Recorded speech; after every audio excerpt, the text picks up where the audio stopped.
Okay, everybody wants to grab your seat, and the virtual people, somebody speak up and let me know that you can hear me in virtual land. You're good, Ed. Okay, good. Are you seeing the presentation form and function? We are, yes. All right, we are good to go. Well, we'll go ahead and get started. Next on the agenda, we've got a roundtable discussion, ecology of a community fuel break and operational use of fuel breaks. And before we get to the panel, Graham Worley-Hood from Alaska Fire Service, it's an introduction presentation, so I'll turn it over to Graham. Good afternoon, everybody. My name is Graham Worley-Hood. I'm a police specialist with the Alaska Fire Service. I have an educational background in ecology and forestry, although I'm neither an ecologist or a forester. And most of my work experience is in fire suppression operations and more recently as a fuels manager or in fuels management. And I currently help plan and coordinate prescribed fire for the military zone, the Alaska Fire Service. So when I think about the ecology of fuels treatments, I've thought about it from a couple different perspectives. Looking at kind of a broader map of the state of Alaska and thinking about a small proportion of the state that's currently impacted by fuels treatments in terms of broader landscape context. And I wonder how important the ecological implications are for the broader landscape context. But then I think about it from the context of the landowner or community member who lives adjacent to one of these fuel breaks or fuels treatments. And when I think about it in that context, the fuels treatment makes up a much larger portion of their community landscape, and those ecological implications seem much more important. So I think both of those perspectives are important to consider. And with this increase in fuels funding and projected increase in fuels, the scale of fuels projects, I think it's important to take a deeper dive and closer look at how we do things.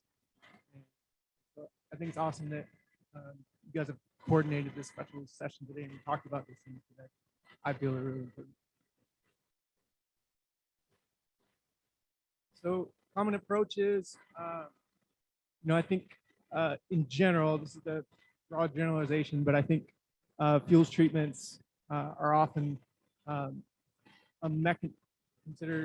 approached in a mechanistic way to reducing ground fire potential, or in some cases surface fire potential.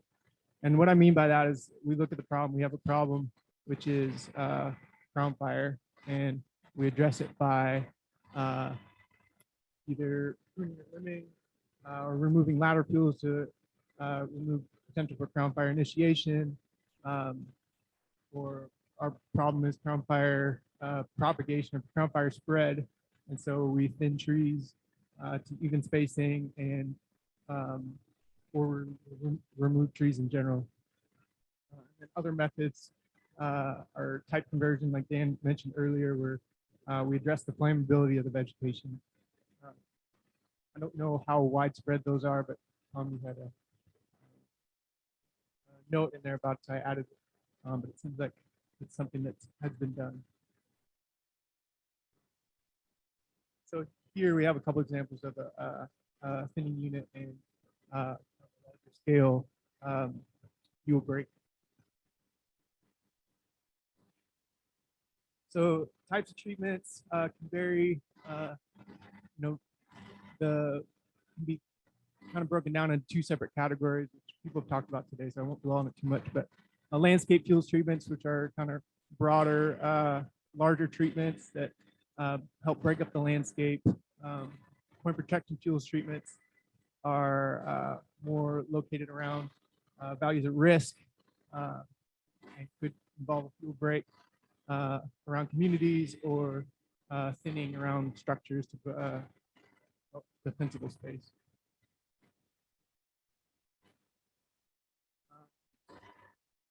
So some notes on operational use of fuels treatments. They're often strategic control lines that firefighters use for firing operations or points of protection. And they are,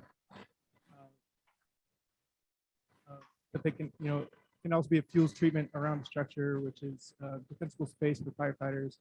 But they also improve firefighter access and safety, which we talked about as well.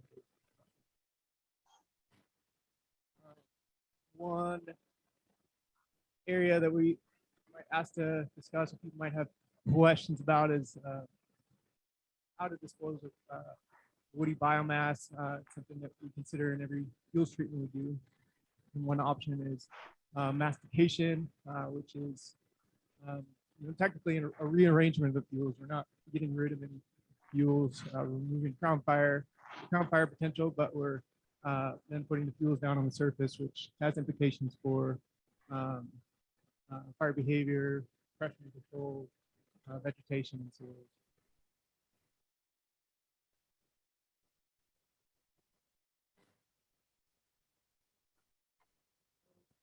Some drawbacks with to our common approaches, I guess, is thinking about potential implications for wildlife, vegetation, and other ecosystem components. When I think about some of these photos here, I look at a evenly spaced thin stand of black spruce, and it occurs to me that that is a fairly novel forest structure in Alaska. It doesn't exist, in the natural environment. And what implications does that have for understory vegetation, wildlife, you name it. Also think about aesthetics. How does that look for community members? And the same is true with kind of larger landscape features like fuel breaks. Those we might have stand replacing fires in Alaska that create broad swaths of weird areas, essentially. But they differ in pattern from the fuel breaks that we use. What effect does that difference in pattern have on the ecosystem? Another thing is a potential drawback of the approaches that we commonly use they are effective, right? They effectively exclude fire out of certain areas. And one potential drawback of that is what implications does that have for the ecosystem components that have depended on disturbance and evolved with disturbance.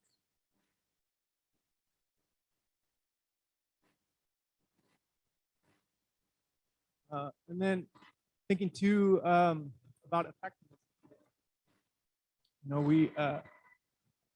One thing I think about with the effectiveness of fuels treatments is the fuel breaks. You need firefighters in place to make fuel break work. Fuel breaks in and of themselves will not stop fires. But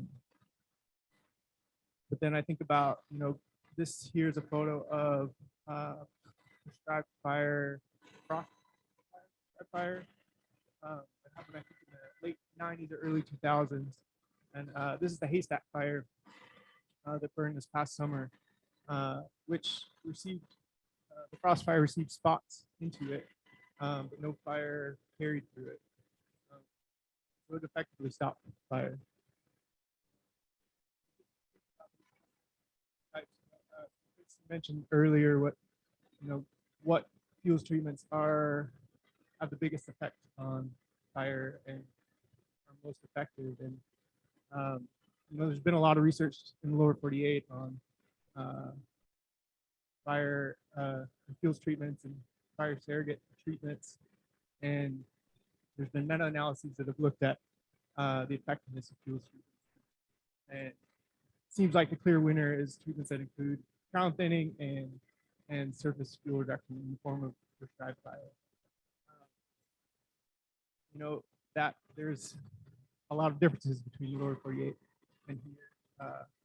But this is a good example of where prescribed fire has effectively stopped fire on its own without people in place. It's not to say there weren't people out there. But, those fires were small spots. They may have carried, but going out there afterwards, there really wasn't much fuel on the ground to.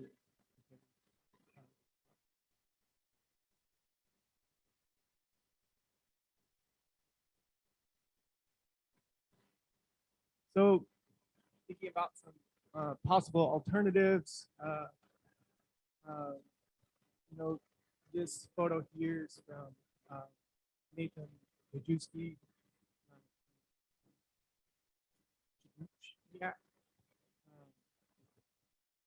Yeah. Sorry.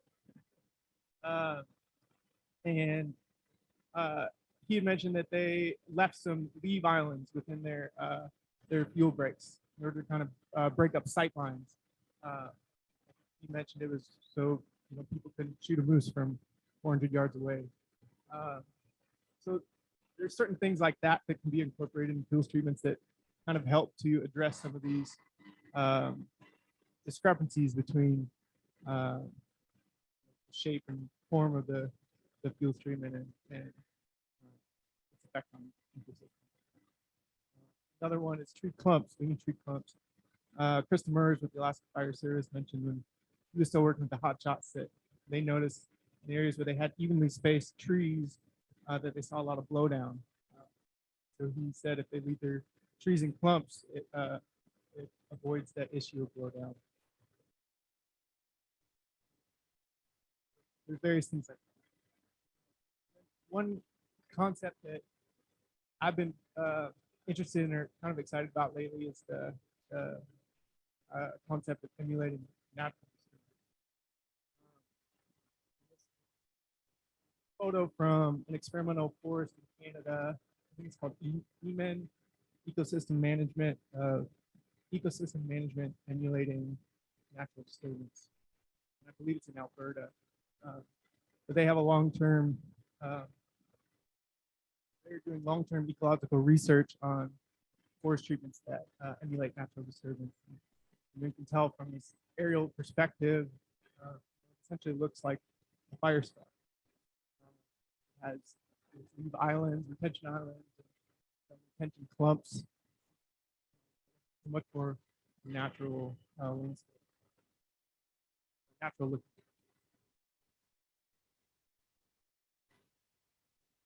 So the concept of emulating natural disturbances is not new. It's been around for a while.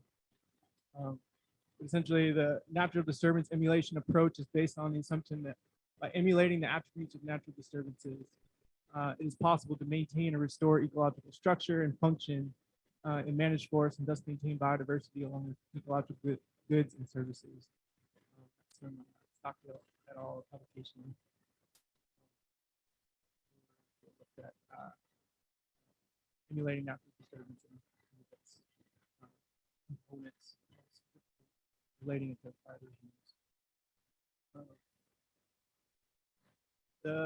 It's more of a holistic approach at based on local disturbance patterns, and it stresses the importance of biological legacies. So tree retention, varying densities and spatial patterns, patch size, shape, and distribution, and then also the meaning of snags, coarse woody debris, etc. This is a photo also from the haystack fire. It shows kind of a variable pattern of burning, kind of a mosaic on the landscape. And then this is a imagery. Imagery. And you can see the sides of the haystack fire that were had fire line along them. They have a little bit straighter of an edge. You can see where it popped over the fuel break. Then you see areas that kind of burned out on its own, as more fingery, has less sitting lines, not as many geometric features. Those potentially have implications for ecosystem structure and function.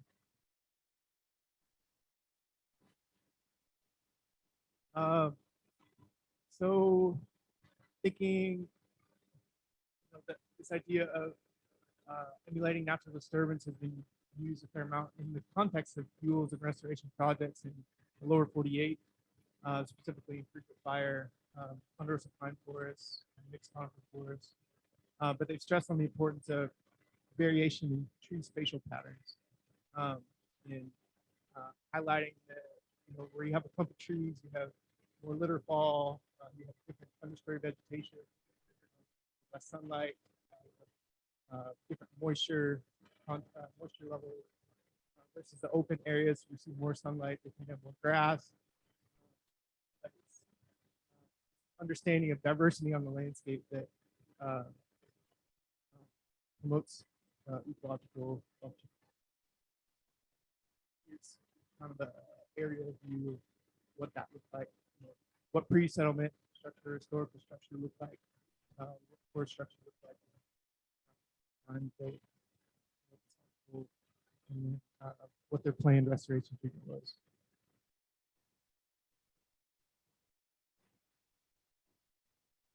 More about the boreal forest. Obviously, we have different fire regimes up here, and emulating natural disturbance would look different here.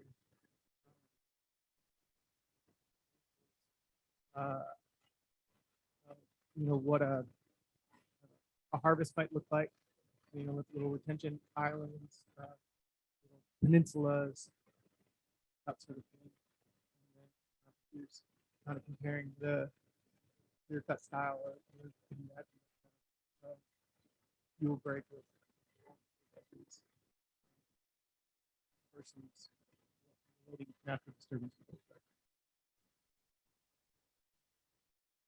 So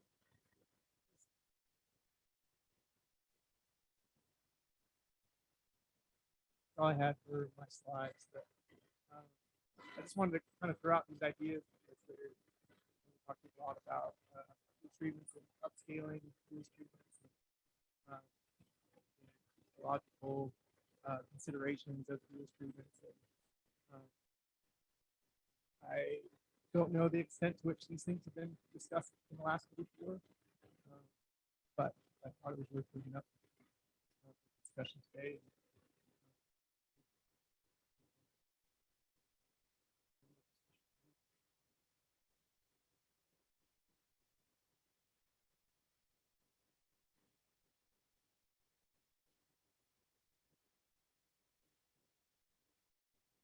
So this is Tom St. Clair. I'm going to help Graham kind of facilitate this. But in the room, we're getting some panelists to come up and introduce themselves. I saw Gordon Amundsun on the web meeting. Maybe you can introduce yourself while everyone's walking.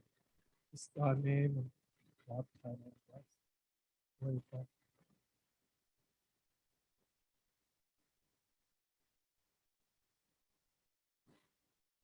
I think we might leave those questions up there for people.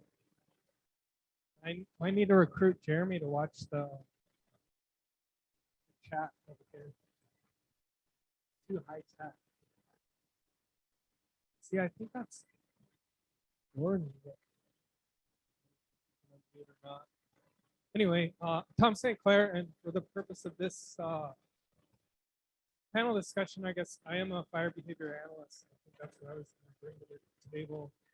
And Branden Petersen, who is going to talk about operational fire breaks and their use as far as being a protection at the moment. He is not able to make it.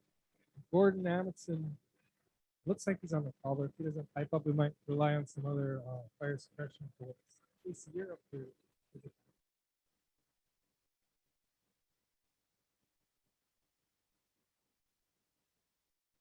This is Jennifer Barnes with the National Park Service and Regional Fire Ecologist.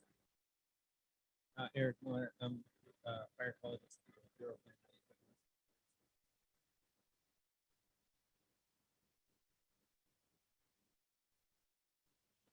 Pinch hitting Casey Facebook, feeling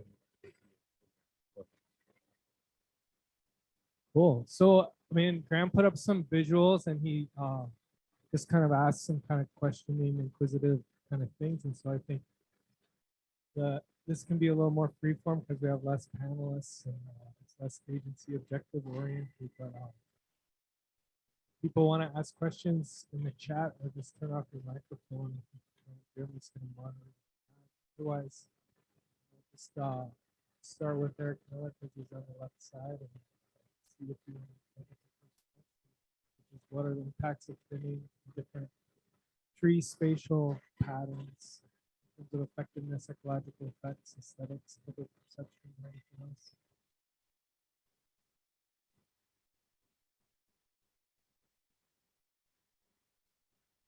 Okay.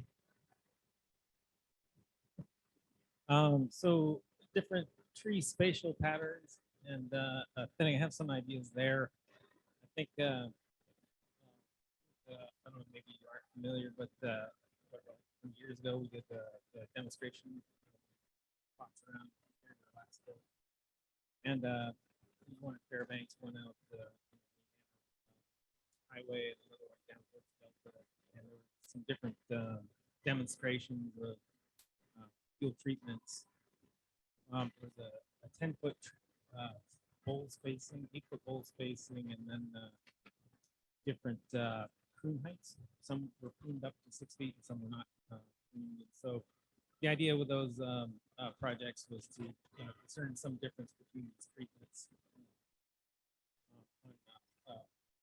treatment effects down the road, and just drawing from some other observations around the state. I think one of the things that we need to consider when we're thinking about thinning and stem spacing is wind throw. What happened down at Tanacross, that was a thinning treatment down in there, and it actually worked on the 2010 Eagle River fire. It was a tactical point, but then I think like 2 years later, there was a massive wind throw that threw down a lot of those trees. So it was interesting what Graham was saying about the clumping as keep those trees from falling over. I think that's a pretty good idea. Another thing to consider with the thinning is that the trees actually shade the ground, and that prevents solar radiation from heating up the surface fuels, and so you get sort of a shading effect on the ground, which is important. And I think that that's not going to get picked up in fire behavior modeling. I had this discussion earlier at the last presentation. Doesn't necessarily get picked up in the surface spread models, but it is an effect that's there. And I guess the last example I can think of is the Neiman Ridge Campfire project in 2009, where we were able to burn one set of thinning treatments. The other side did not get burned, but it ultimately ended up getting burned in 2015 in a wildfire, and so it added an additional data point. Basically, that 2015 fire just dropped right to the ground, right in the thinning treatment, burned right around it and everything. So it was actually a pretty effective fuel treatment. I think one of the problems with thinning is that it's obviously preferred by people and homeowners because of the aesthetics. People don't necessarily want to live next to a clear cut, and I think that showed up in some was it Joe Little, Randy Gant, and Alan Molina's paper. Homeowners actually don't want to have fuel treatment if they can't determine what that fuel treatment is, and if they do want a fuel treatment, they want that more expensive thinning treatment just because it's more natural. People just want to live in a nice setting that the sheer clear cuts. Those are some thoughts. See, from the standpoint of the thinning or tree spacing, one of the things, we had a situation where we had done this fuels treatment at the Denali headquarters area, and then had a wind storm go through there, and a bunch of trees came down, and that prescription was more or less, it was supposed to be a 20-foot full spacing, but it effectively wasn't that. But on the tails of that, we started to work down in Wrangles, and I recommended to our FMOs that we do kind of a two-phase. We start with like a 6-foot full spacing, and then go back in, let them harden out a little bit, and then go back in and retreat, which we just did at Wrangles. And we hadn't lost. I mean, they get a fair amount of wind down in the Copper River area, but we had no trees had come down. So we'll see. They cut it last year and see if there's any effect. But basically, kind of a 2 phases, another approach.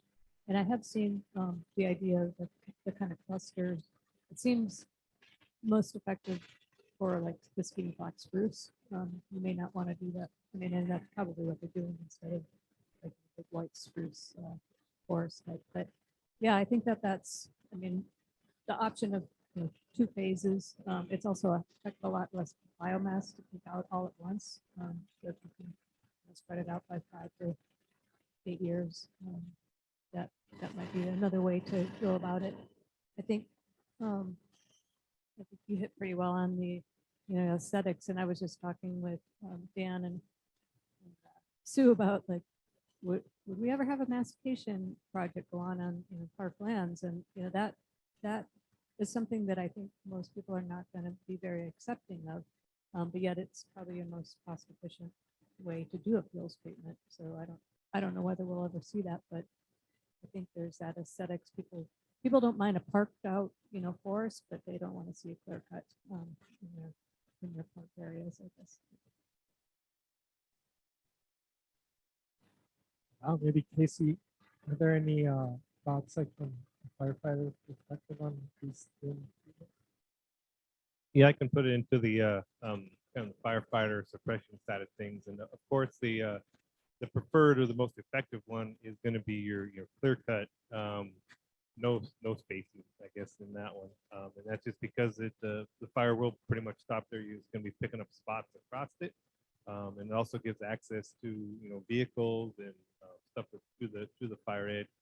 But then again, you're looking at the both ecological aesthetics and public perception of it.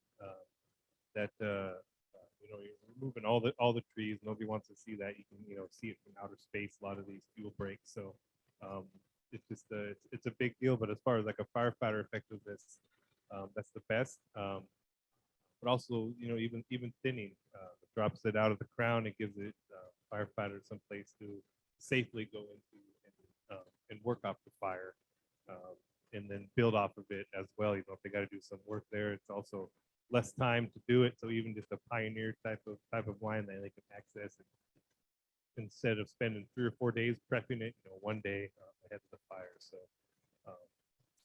honestly, going back to what has been discussed and the question of asked of what's the most effective fuel break, and it's probably natural fire. Then the second best is of course prescribed fire, but those are hard to pull off in this black spruce fuel type. When it wants to burn, it's usually when we're in high fire season, so it can be difficult. But as Graham showed from that frost fire from 98, and then the haystack fire from last year, it pretty much hit that and stopped it. I had to pick up a few spots, but nothing major. And that was from pretty effective for a year.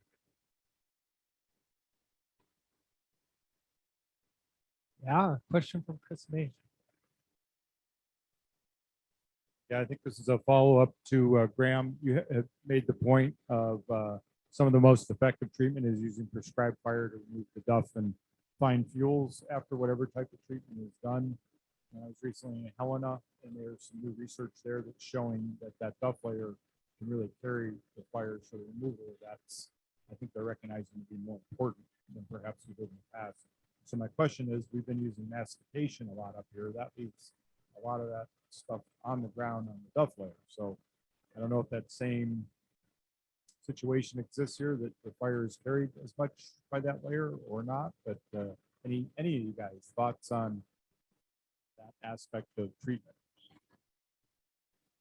Maybe one quick thing to say from the fire behavior perspective on the thing, and then we'll go to the next. No, it's fine. We need to. We'll run out of time if we talk about everything. But the trees do cut the wind, right? Especially the hardwood trees when the leaves are on, they cut a lot more wind than when they're off. And spruce trees, if they have a little bit of a crown, then they'll cut the wind, and they both shade the ground, which makes it cooler and damper. And so I guess those are both fire behavior mitigating effects. And if you move the crown up high enough and space enough, and you can eliminate ground fire and spotting while still allowing for that aesthetic there. But those are just physics. So is there a volunteer to talk about mastication? Looks like Graham wants to.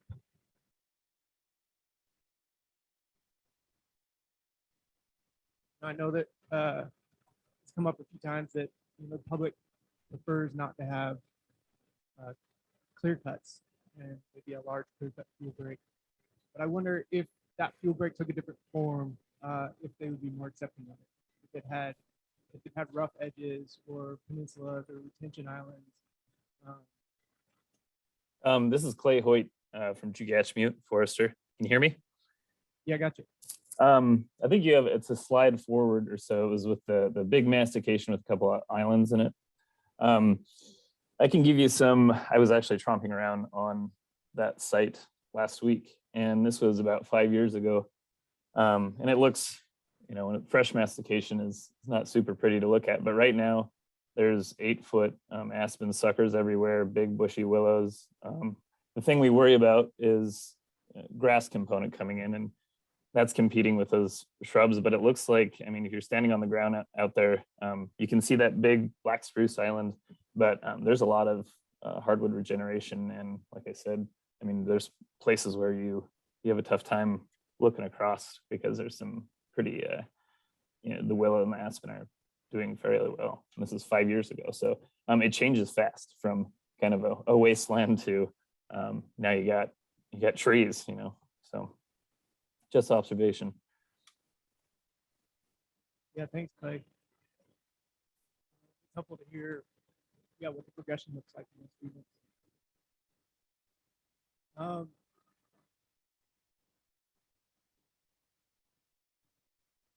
So that Sterling site is it's a good example of where we thought mastication was going to tie up all the nitrogen in the site and we wouldn't get regeneration back based on other experiences we've had.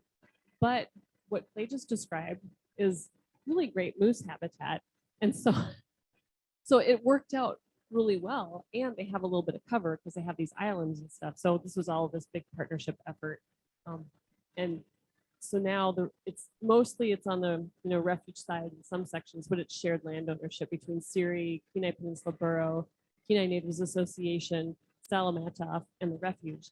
And it wraps around, I think it's like 9 or 12 miles long now. So some of our previous beliefs about mastication are being proven wrong.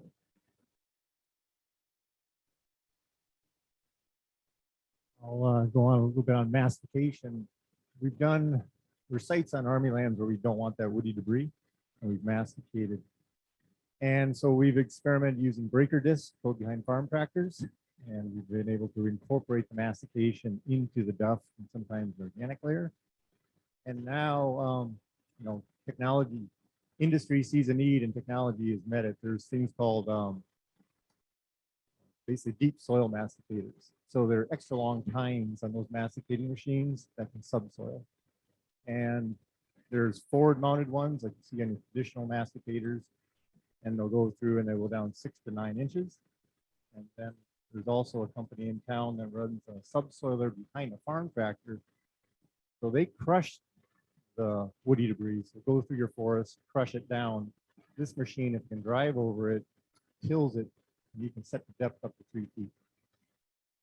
And it basically looks like a potato field after it. So that's scarifying. And so depending on what you want as your landowner objective, you can incorporate these woody debris in if you want soil.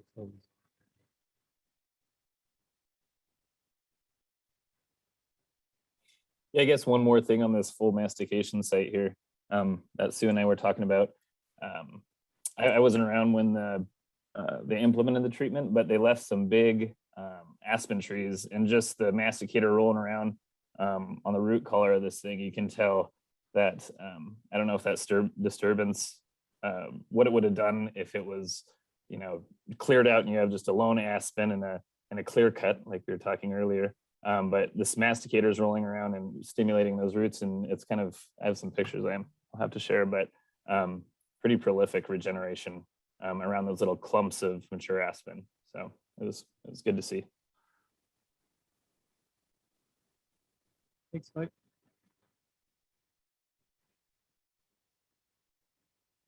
So Chris's question about the, mastication fuels and whether that actually is it flammable? Are we leaving a bunch of organic material for it to burn? And it seems like I recall pictures, and I thought maybe there was one in this presentation where they were burning, I think on the Funny River fire with in those masticated fuels. And so I think it, if it's pretty recent, it probably will burn. Yeah, right there. So, I mean, it's a fuel. If it's not, down into the mineral soil, it's probably going to have some potential to burn until it gets those green deciduous trees or shrubs kind of overtopping it. I do think, I don't know how many other places we've had it actually where they burned. I mean, they lit these. I think they were getting some spot fires on it too, but.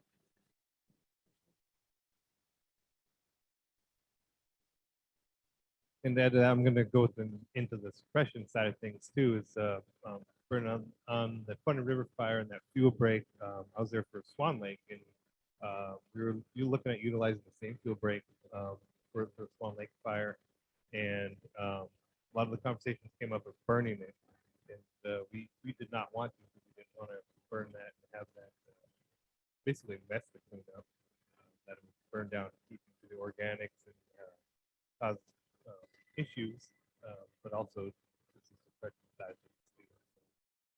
It does create a hazard, if it does want to burn across it, especially if there's grass starting to come up and it does want to carry across it. Those things. So the maintenance of it, what that looks like if you're going to remasticate it or mow it. There is a potential for that.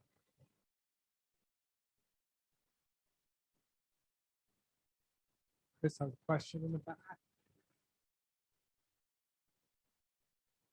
Question and a comment. One of the things I'd be wondering about on these masticating units where you're leaving leaf trees is what the long-term effects might be if a fire comes through, because there's a lot of sites in our area, northern Idaho, Montana, where duff accumulation has gotten so thick after 100 years of fire exclusion that the trees are starting to put roots up into that. And then when a fire comes through, that normally would have been one that you thought would have left the big old chondrosis in good shape, killed the pines, because in the intervening period, they've grown roots up into that. So now we have Forest Service units in our area where they're actually raking away from the base of trees before they run a prescribed burn through. And just throw it out for consideration in terms of what things to look at long term with some of these things. So this is Tom. I'll add in the fire behavior kind of world. I think there's some question in my mind if you leave a masticated fuel bed on top of a deep organic layer as to whether we can detect the difference. Like this picture is sort of like this kind of area fire phenomenon, some people call it, like you have in the boreal forest, but it's not just the perimeter of the fire that's on fire. Sometimes in the thunder fire, you can see that they're just smoking from the center still, and it's not just the perimeter that's on fire, and they're really hard to put out, as opposed to a grass fire where you just put the edge out and the inside are cold. Right? So, I mean, firefighter safety, like if the whole ground is on fire, then it's not safe.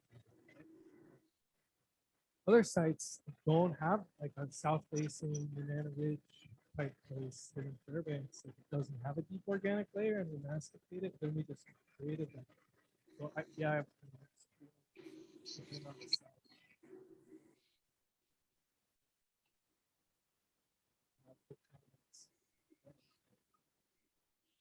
anybody know with the Funny River fire where they had burning in the mastication areas, did they have any negative impacts to soils associated with that more prolonged heating or more intense heating?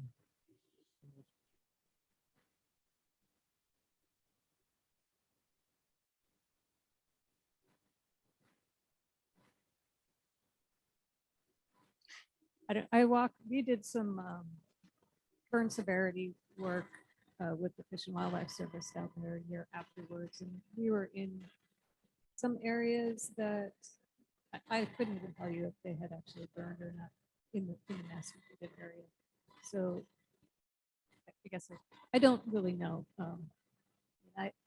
I don't think that it would have had any more issue with deep burning than probably other moss sites that were out there that were burned. Although it was a pretty early fire, so it might not have burned that deep in some of the areas that were forested. I guess I don't have an answer. I'm trying to remember.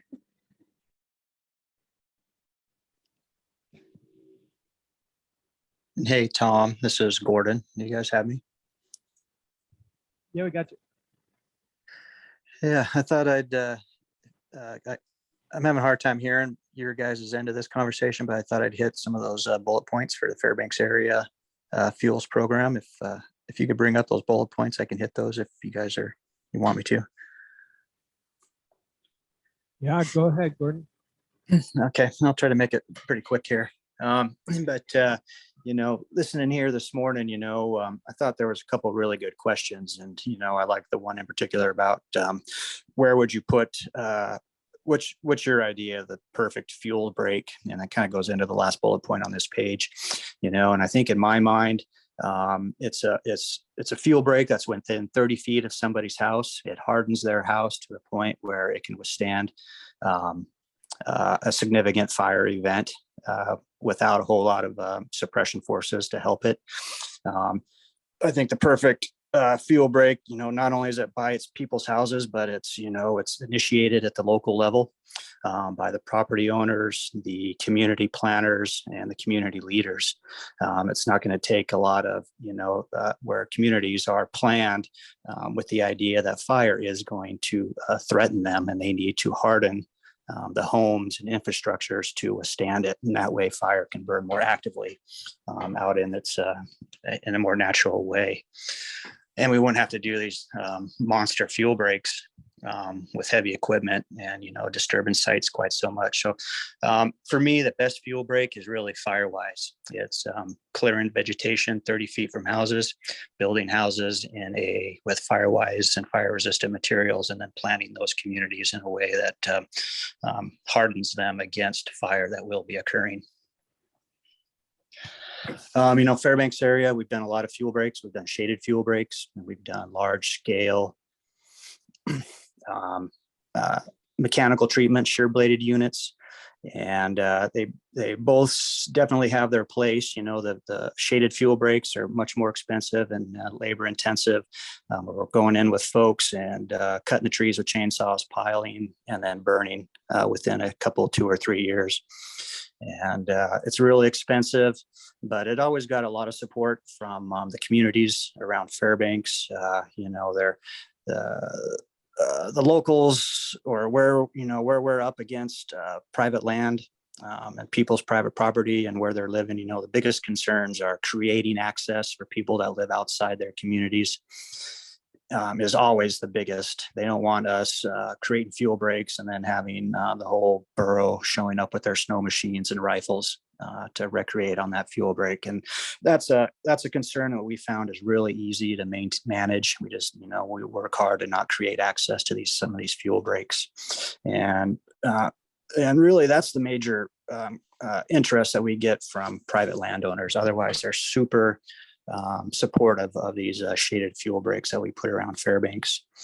10, 15 years ago, we started off with the larger fuel breaks, mechanical treatments, shear bladed units. We were putting in units that were 500, 600 acres in size, putting 3, 4, 5 units together to, completely make a break in black spruce stands across entire drainages.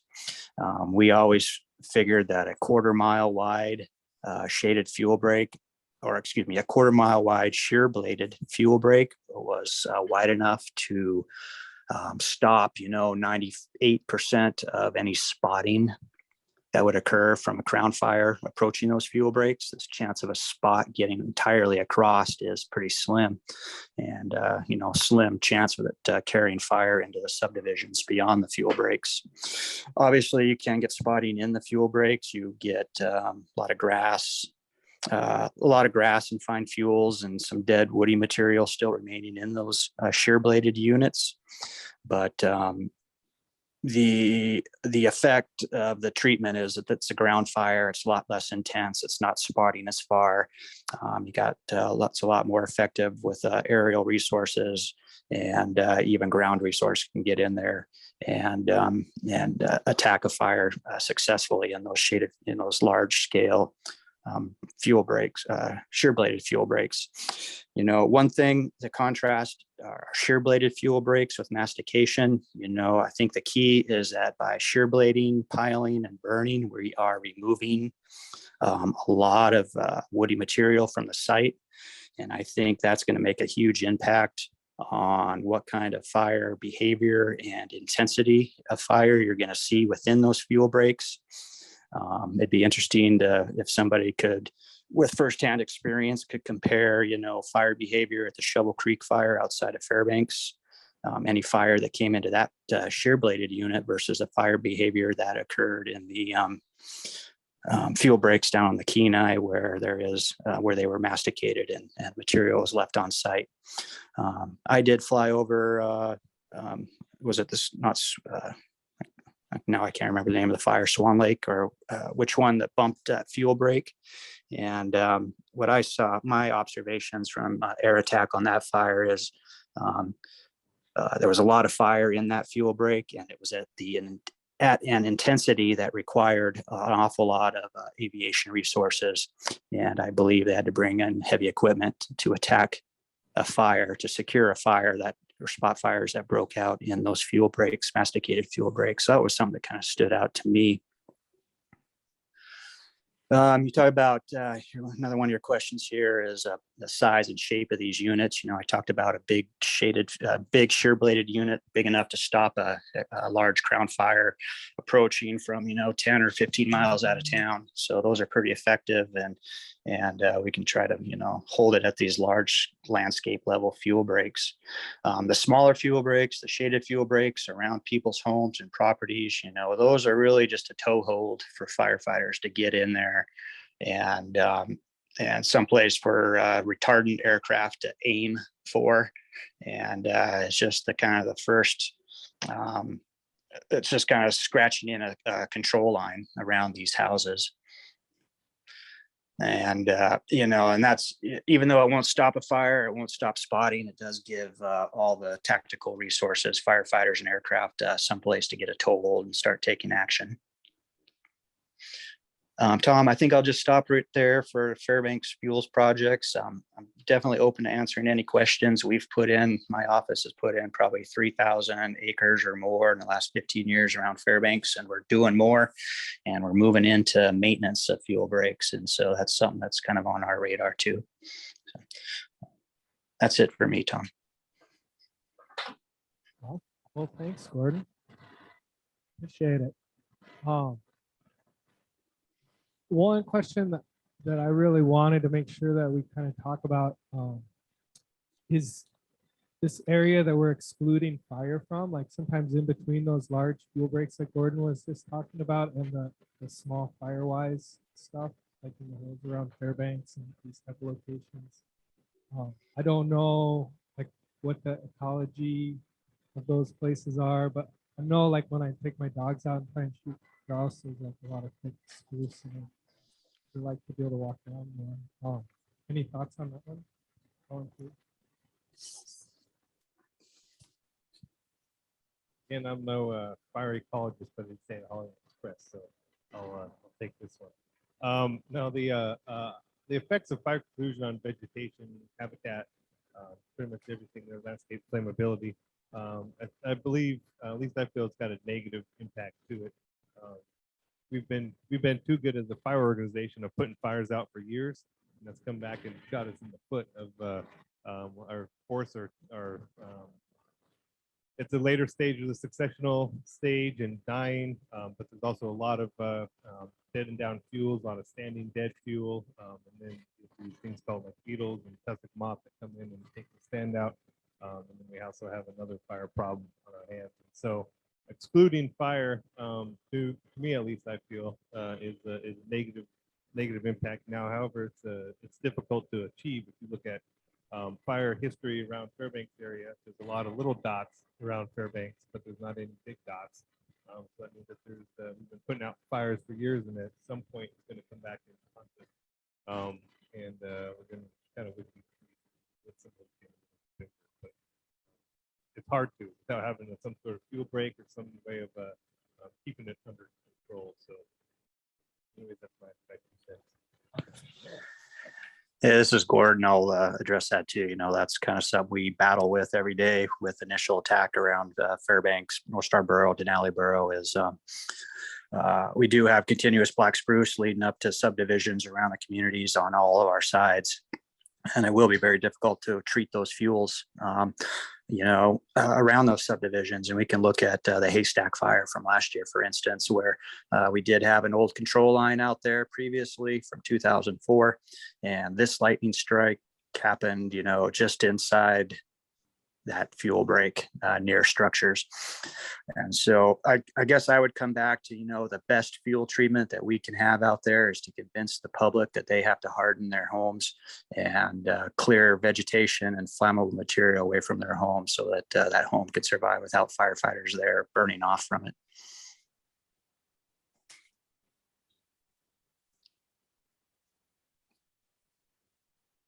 Yeah, just to build on that, back in the communities, Dale Hagstrom, wildlife biologist, wrote a great article about the problem that we have, around Fairbanks and our urban areas where we're in the critical zone, and this is the exact place where we need the fuel reduction, but it's sort of the place where we keep putting out the fires and putting out the fires, putting out the fires. And I'll never say anything against Firewise, but we do need to be proactive as well. Like Casey is saying, as long as there's vegetation there, the fuel is going to keep building up, and when we do get a fire, it's going to be that much more difficult to control. It's going to be that much more smoke, that much more cost. So I guess I advocate, and this is probably more of a cultural change, is that we really need to be introducing fire in our urban areas, especially as our urban areas are catching fire and burning more and more. California, I guess, is sort of the prime example of that in recent years with these, not even wildland urban interface, but fires, but urban fires that are carrying through the urban space. So, my opinion is, yes, definitely we should be defensive with the Firewise, but I think we need to get offensive as well.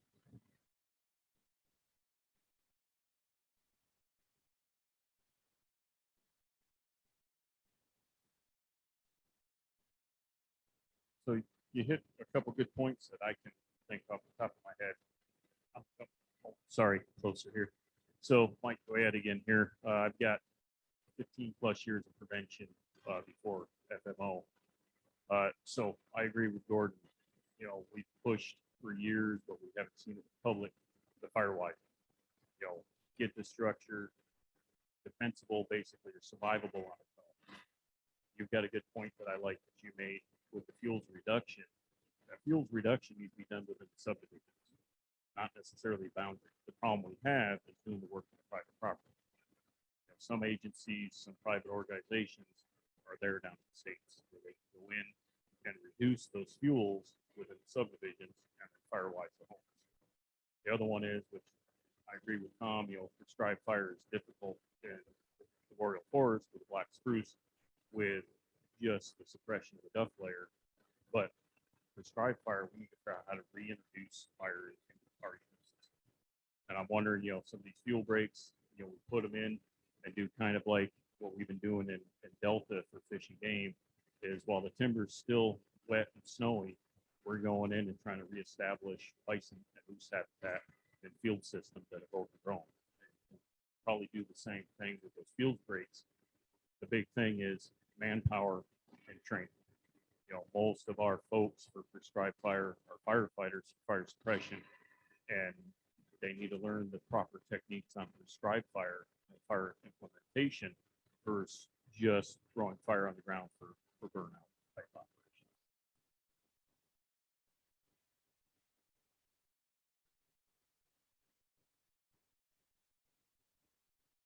This is Dan. I have a comment, I guess, private landowner. So we talk about this problem between private home and basically with private lands, municipal lands before we get into large tract government lands.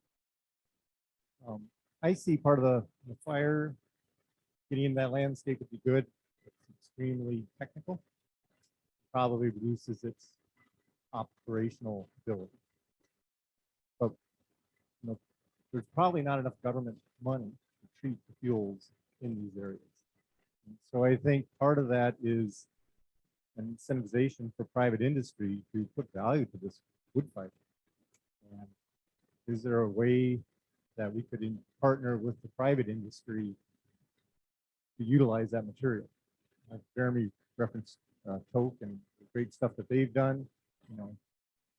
Why can't that be repeated in other communities? Fairbanks has an emissions issue, so burning in the winter creates problems. But we have other communities where we're burning that debris, making available as firewood. That's just, I think, another piece of that puzzle. It isn't all just government treating the lands. We need to have value for the land for privatization and utilization of that material. Casey, is that true? Does the government not have enough money to treat those lands? So I'm kind of curious about that, along the lines of what you were talking about. Could a treatment like this in those government areas that you incorporate as part of a silvicultural system potentially? Obviously, there would need to be for that material. You could do treatments like this on the broader landscape of land.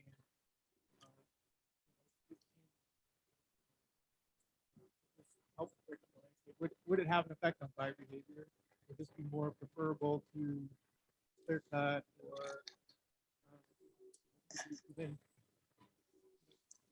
maybe create a buffer around a larger unit and then burn the interior of it? You still have the benefits of fire in the interior, but maybe not around the buffer. I don't know. It's just out loud, I guess. Well, it so happens your slide, also possible alternatives. That site was an SAF tour with Canadian Institute of Forestry that I did in Northern Alberta 10 years ago, whenever we had our joint meeting. So Crown Lands, you see, you're looking at that, you see this wonderful fuel break. I see a logging operation. So those lands are basically, Northern Alberta divided that between two multinational timber companies. One manages softwoods, one manages hardwoods, big sawmills, big pulp mills. And so they're experimenting with ecological forestry in Northern Alberta. And that's one of their experimental cuts. Fascinating site to visit. Two perspectives, I see logging, you see fuel break. It's the same thing. To be honest, I had not seen this in the context, at least in the boreal forest, in the context of fuels management before it was all timber management. But like you're talking about, you're talking about both, right? Timber management and fuels management. The nexus of those. Based on your experience at that site visit, what you saw, is that practical design? Is that doable?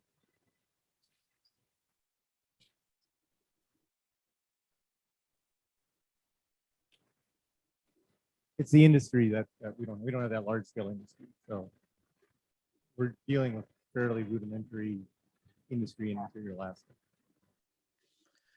For Jeremy and Kristen, it's on that. And for, the interior of Alaska here, we're shear blading black spruce with an average diameter of about 2 inches. And so there's not a lot of material that's being generated. Yeah, good point, Gordon. Well,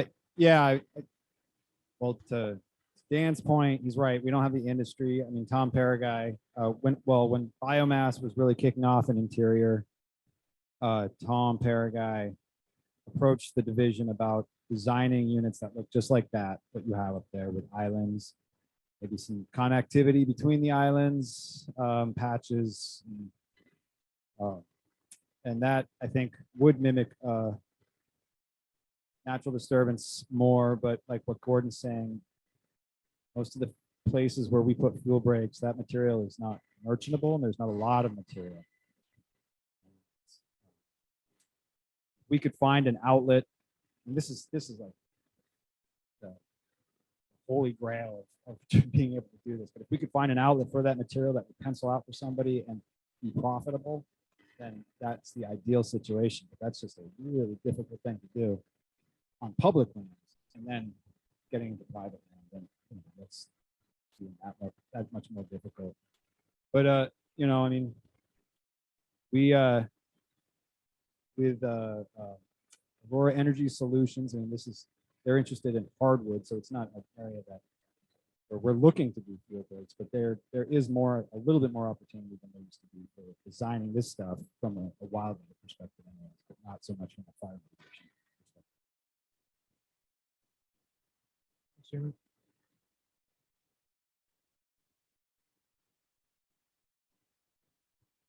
Well, so one of the products that people haven't really been talking about is recreation. I noticed like the Rosy Creek logging road turned into a recreational trail last year. Are there any opportunities to cooperate with those folks?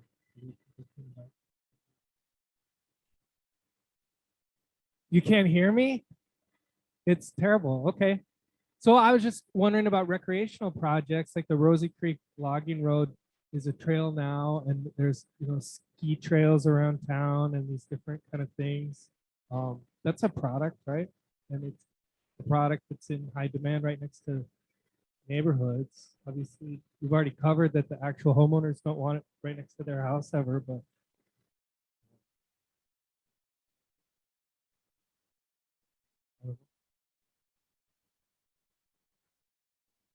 We could put a golf course down in Goldstream. Right down in the middle there. I mean, I do think that there's opportunities for, I look at this and actually I keep thinking that it looks like a golf course in a way, but I don't know if we have tracts of land that are that big that we can do that are not on private land, right in. Maybe I see it out in Goldstream, and there's probably some up in Fox and areas like that where there's a big enough area where you could do a cut like this. But I think if you had something like that, it would become a recreational area. People would probably ski out there. People would, if you had trails, mountain bike course, whatever. I mean, I think if you cut something that wide open, it would get used recreationally.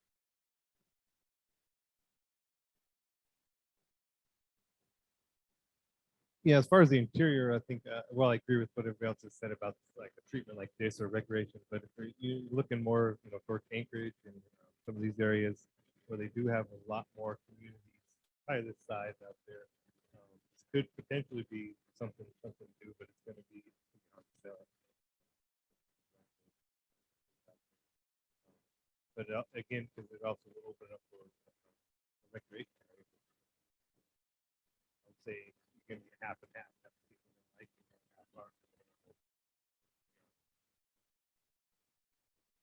And the timber's more usable.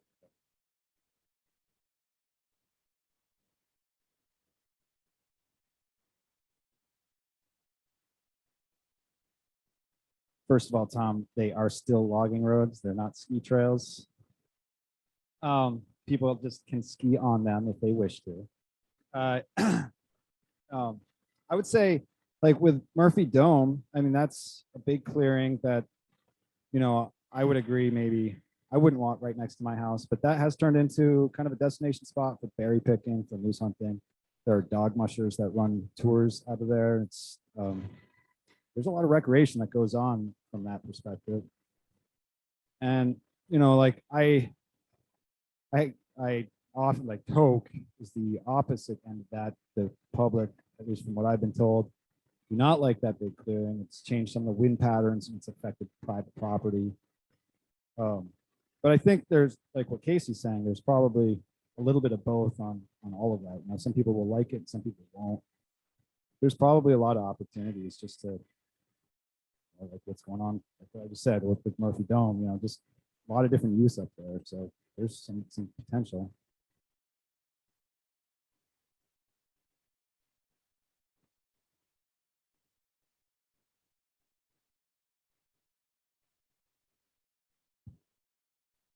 Well, we still have some time. I don't know if there's any other topics that people wanted to explore. Ooh, there we go. There's something nobody, I think, has touched on to at all, and it's the carbon. And how do we manage the carbon there? We don't want to release it into the atmosphere.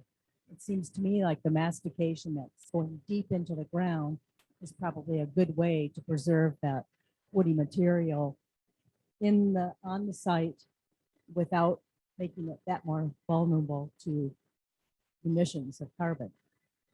So anybody thought about that? Because that, protecting the permafrost is kind of becoming an important issue now.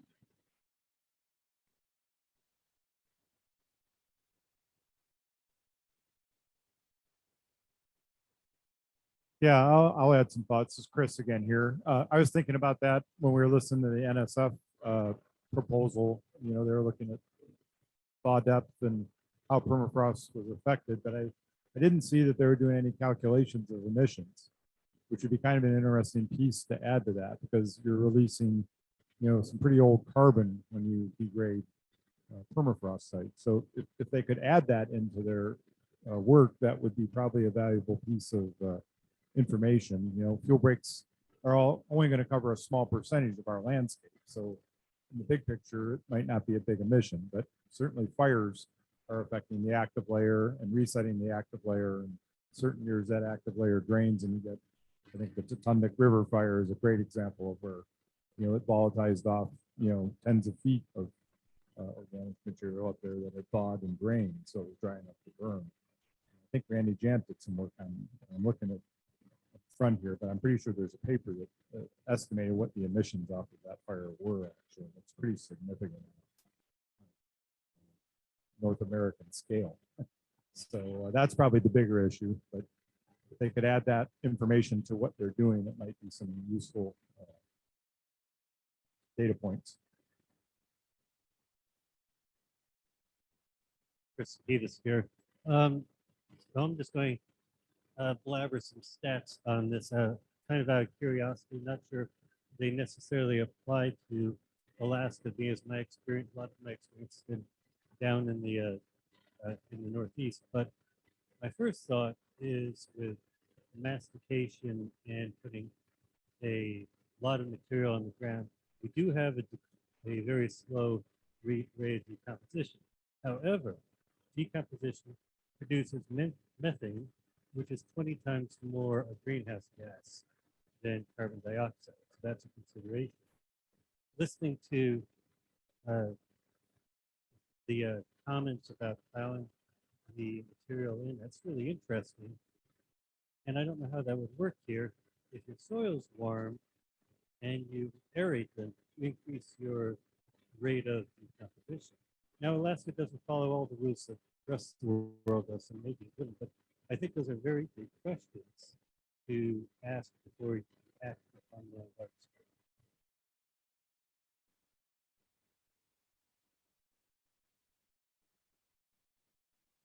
Yeah, any other thoughts about carbon?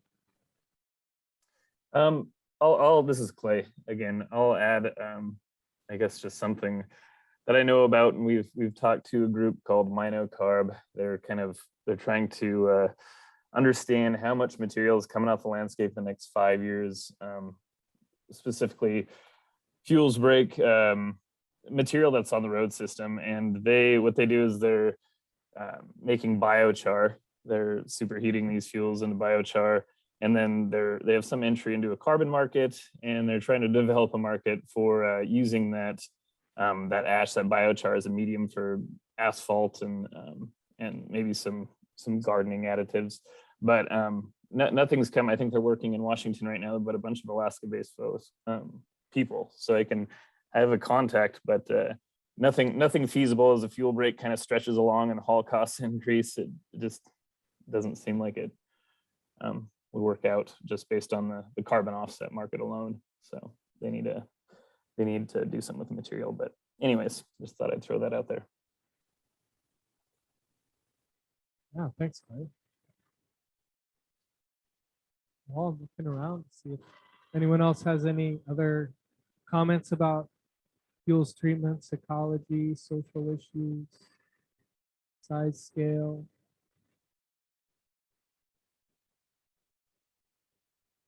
All right. Oh, I'm gonna jump in here. I'm curious, when I was down in Oregon, I saw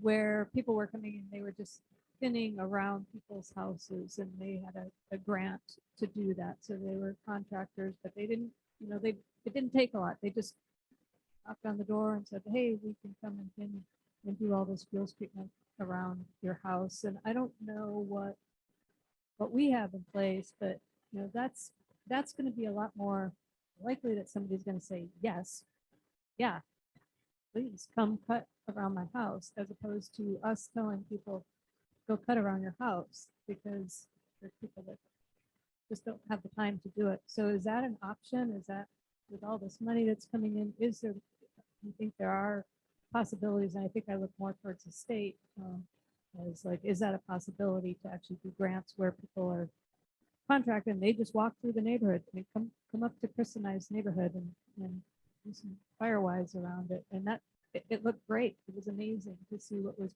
done, and it was just done by like 3 guys that were walking around at a grant to do it. Is that a possibility in Alaska?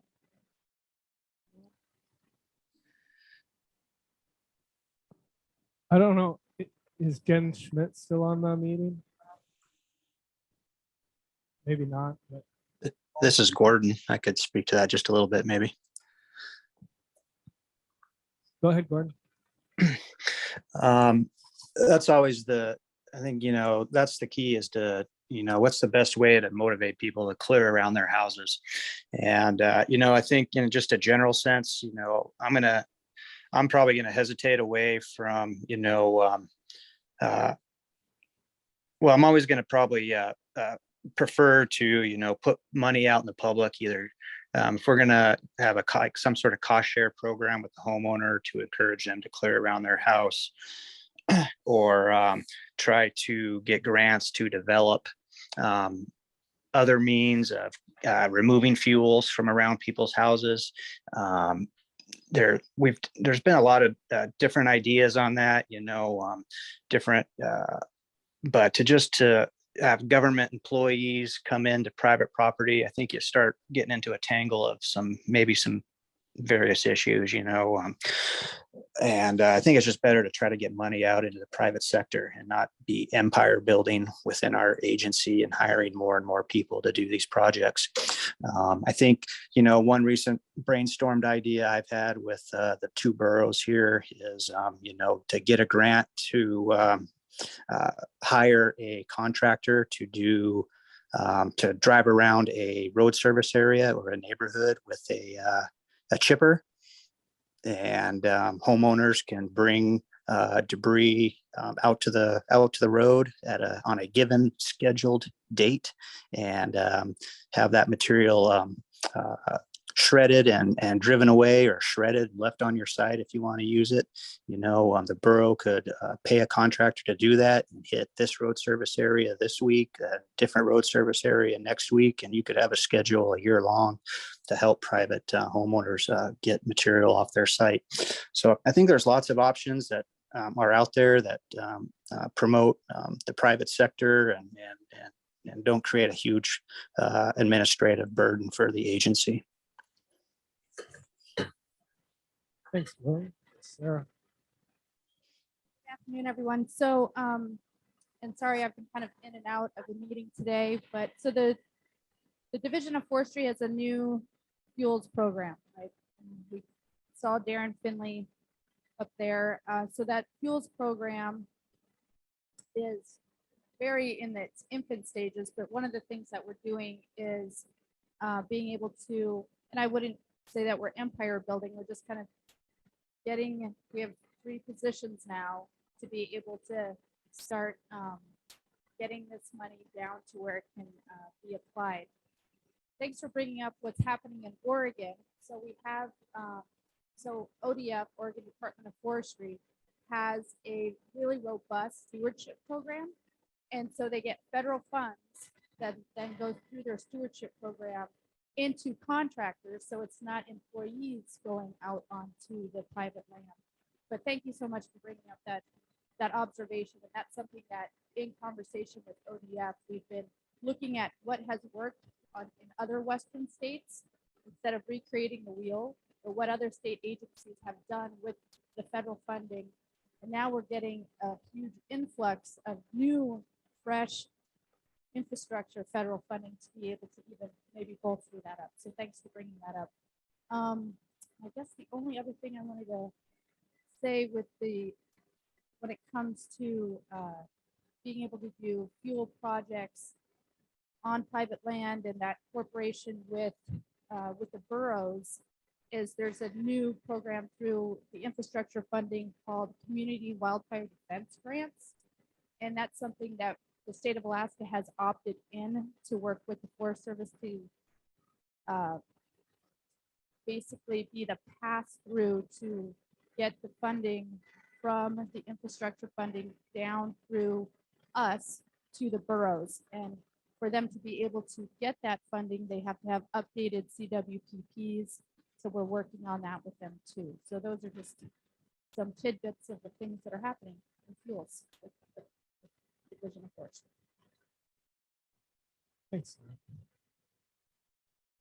Thanks, Sarah. And there's opportunities out there to fund some of these fuels treatments on private lands, even within the boroughs. We've looking at funding some projects in the boroughs in the Kenai and in the Matsu.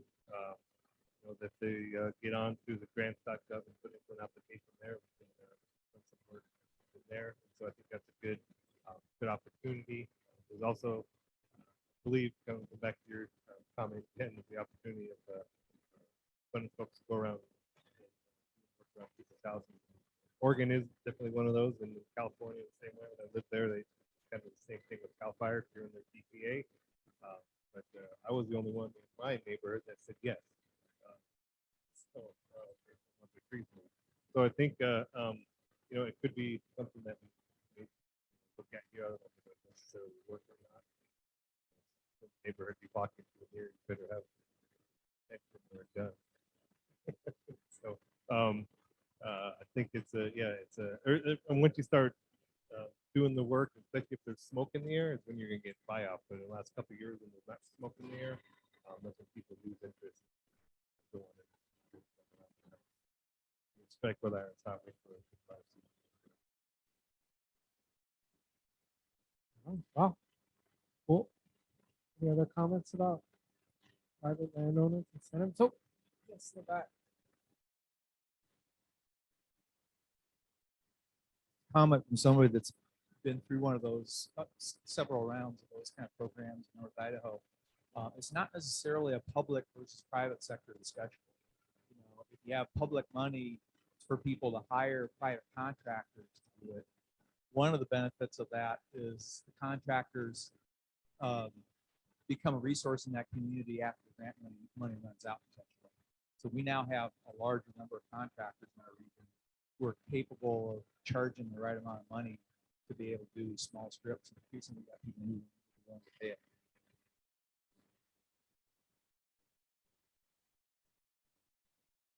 Cool. Well, we have 8 more minutes. People have another topic they want to go. I guess I was going to mention that Jen Schmidt had talked about the Canadians and their chip truck driving around to different neighborhoods to take care of slash. Sounds like the state of Alaska is working on that. What's that? Oh, really? Well, maybe you should tell us about it. Oh, Sue says it's been done in Anchorage 20 years ago. So I do want to just say that Clay Hoyt put on the chat the link to Minocarbon. So if people want to look at that, that's on the chat.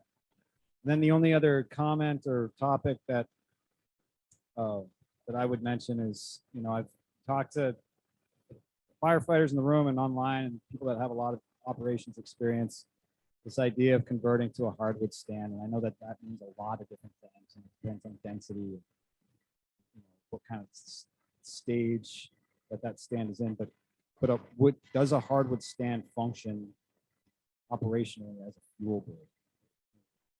I think I get that is a little bit of a loaded question, and it just depends. But I guess broadly speaking, is that something that really functions?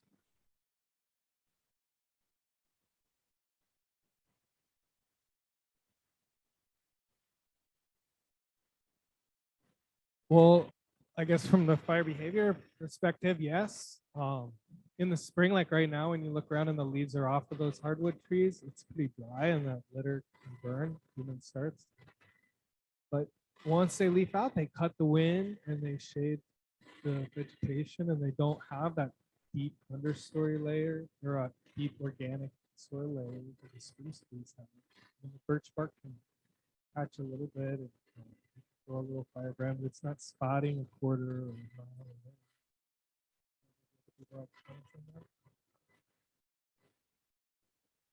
So the only thing I would say, I've seen where we've cut deciduous trees and then it's all resprouting, and then you have this wall of sapling, aspen or birch or poplars. And so there's this kind of in between time, and it's about 10 to 15 years after you cut in a unit where it could actually be difficult to get people in. So if we're doing treatments around places where you want to put up sprinklers, you've got this wall of young deciduous. It can kind of impede the firefighters getting into that site. But I do agree. I mean, you're going to reduce your wind speeds. You've got a higher fuel moisture with the deciduous trees. So theoretically, yeah, it would be a good fuel break in the spring. Yeah, those deciduous stands are able to bring up moisture from deep in the ground better than the black spruce, so they're really going to humidify that near surface environment for a lot longer, and that's probably the reason why these hardwood stands resist fire early in the season when black spruce is rolling. The catch later in the season sets in, so really you're just sort of displacing the fire season. Tom says you might have an early season during the wind-driven part of the fire season when you have lots of dead over winter cooler vegetation on the ground. Deciduous stands would be more resistant than the stands, but then your trains shut off in August, they might burn later in the season. Overall, I think it would be, in my opinion, more desirable to have a deciduous stand.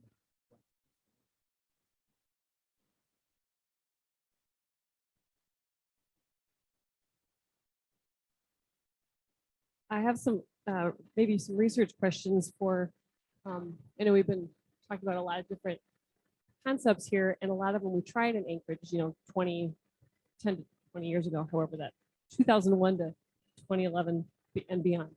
But clumping black spruce trees into little stands was something we tried because our field breaks would blow over. And, and some people liked it because then they got a view. And other people were like, oh, now I'm all exposed. But all those different things happened to the treatments that we did in Anchorage. So we started experimenting with the clumping and the different spacing. And I think what is important here is to maybe give us some guidance. Like, do we need to do a little research on how big those clumps should be and how far apart they should be? Because we were always going to Division of Forestry because they were our local experts, and we tried a bunch of things, but we haven't been able to test them in Anchorage because we were really good at fire suppression, right? So those would be really good guidelines for us as we go into kind of a next round of fuel treatment applications. And then like something you said, Jen, about the two-stage approach of going in 1 year and waiting for those trees to build up their reaction wood so they can withstand wind. How long does that take for those trees to do that? And maybe there's some research out there that we can bring into Alaska. You know, we've got black spruce that we would probably be willing to do that on, or interested.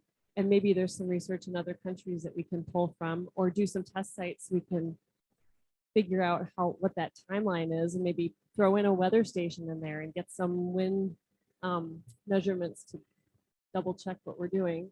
And then the canopy closure thing. So we tried a couple different things on spacing of hardwood and spruce trees to keep the canopy cover mostly consistent.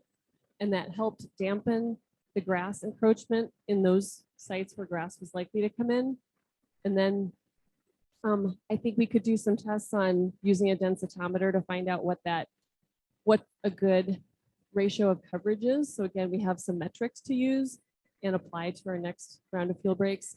And other things we did were where we burned piles, we planted other grasses like fescues or other native grasses so we wouldn't get calamagrostis inside of our field breaks. And it was easy. You can ask all the Division of Forestry crews because they were out there spreading grass seed. It was effective, and I can go into those field breaks now in Anchorage, and that grass is, the fescue is still there. And I see also my little patches of where we, the BLM field break on the Campbell Tract, you've seen it, and where it went over into the city lands. There's all these little rings of tiny little trees, and the birch trees are all nibbled down from the moose, but they're really cute little round patches of trees. And so anyway, just some maybe research ideas for all of us to think about and put some lists together. I know I missed the window, but I'm just thinking of them today. Yeah, I'm a huge proponent of having some type of guide with information in it. As we have all these new fuel specialists and these new positions with the state or with the Bureau of Land Management or other agencies, some guide that we can look to for information like that as we're developing the students, I think it'd be super helpful. So we can pass that information.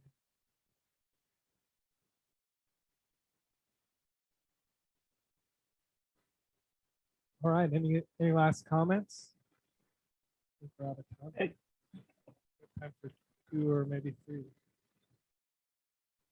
It comes down to location, location, location, and what's your site like, and you have to do site prescriptions. I was thinking that sometimes like that book idea scares me a little bit because it is very stand dependent, and also like the actual trees that exist there, they might just be over mature already. They might not be leased. I don't know. Well, sitting here today, I've thought numerous times we're really talking about silviculture of black spruce, and we don't have a lot of experience here, but there's parts of Canada that certainly do. New Brunswick and places where black spruce is a commercial species because it's larger. There's probably some lessons to be learned from some of their literature and some of their experiences, but it's really, we're talking about silviculture of fire breaks or fuel breaks, I should say, in our most flammable type, which is black spruce. So there's definitely some work to be done, but it's as much a forestry problem as it is a fire problem. Yeah, thanks for that, Chris. I was hoping a few people would say that today. Anybody else? Good discussion. Much appreciated. Thanks, panelists. Ed can introduce Casey, or I can. 15-minute break. Ed says 15 minutes.